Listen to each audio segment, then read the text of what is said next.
ئامادەنەبوونی ئەندامانی پارتی و سەرۆکی ئەنجومەنی پارێزگای کەرکووک بۆ وەکالەت لە کۆبوونەوەکانی ئەنجومەنی پارێزگا بۆتە هۆکاری ڕاگررتنی سەرجەم پرۆژە خزمەتگوزاریەکانی پارێزگاکە بە هۆی نەبوونی بوجەشەوە ماوەی 4 ساڵە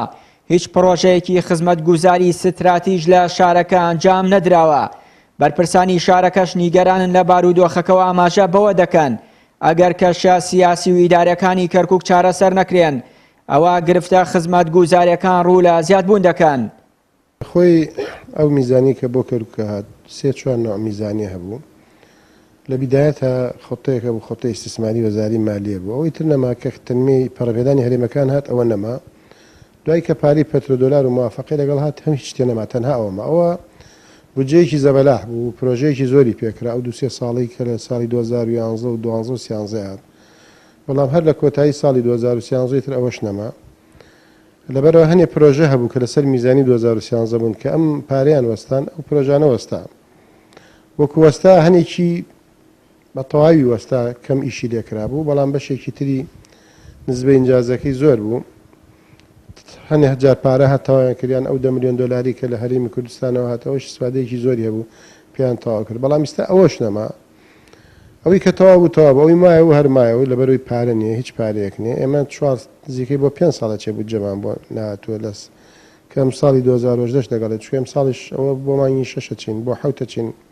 تایسە بودجە نهاتووە. لە دوای ڕووداوەکانی 16 ئۆکتۆبەرەوە بە بیانووی داگیرکردنی شارەکە لەلایەن حکوومەتی ناوەندەوە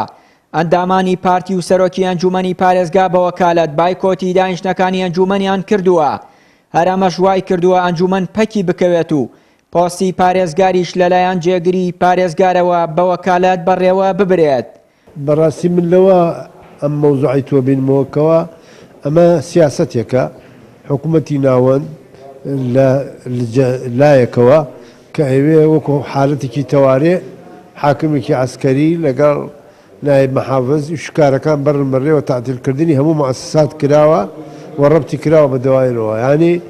بۆ نمونە من سەرۆکی لیژنەیەم نیم نایەنن بچمە کۆبوونەوەکانەوە بە هەموو لیژنەکان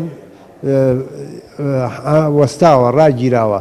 ئیشیان نابینی کۆبوونەوەکان ناکرێت لەبەرەوەی چی بەریدی دایری کەرکووک نایە بۆ ئێمە تەوجێه کراوە ئارەسە کراوە بچێ بۆ محافظ ئەمە لاکەیەتی یعنی بەزدەستی ئێمە نییە خۆیان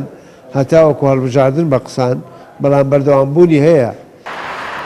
لە کۆتایی ساڵی 2013ەوە تاکو ئێستا حکوومەتی ناوەند وەکو سزایەکی سیاسی بودجەی پەرەپێدانی هەرێمەکانی ڕەوانەی کەرکووک نەکردووە. لە دوای 16 ئۆکتۆبەریش ئەو 10 ملیۆن دۆلارەی هەرێمی کوردستان لە بری بودجەی پترۆدۆلار دەخستە سەربانکی حسابی شارەکە بڕاوە. هەر بۆیە شاری کەرکووک و ڕوبەڕووی دۆخێکی خراپی سیاسی و ئیداری بووەتەوە و پێشبینیش دەکرێت تا ئەنجامدانی هەڵبژاردننی ئەنجومەنی پارێزگاکانی عێراق بەو جۆرە بمێنێتەوە. چیانووری کەناڵی ئاسمانی پەیام کەرکووک.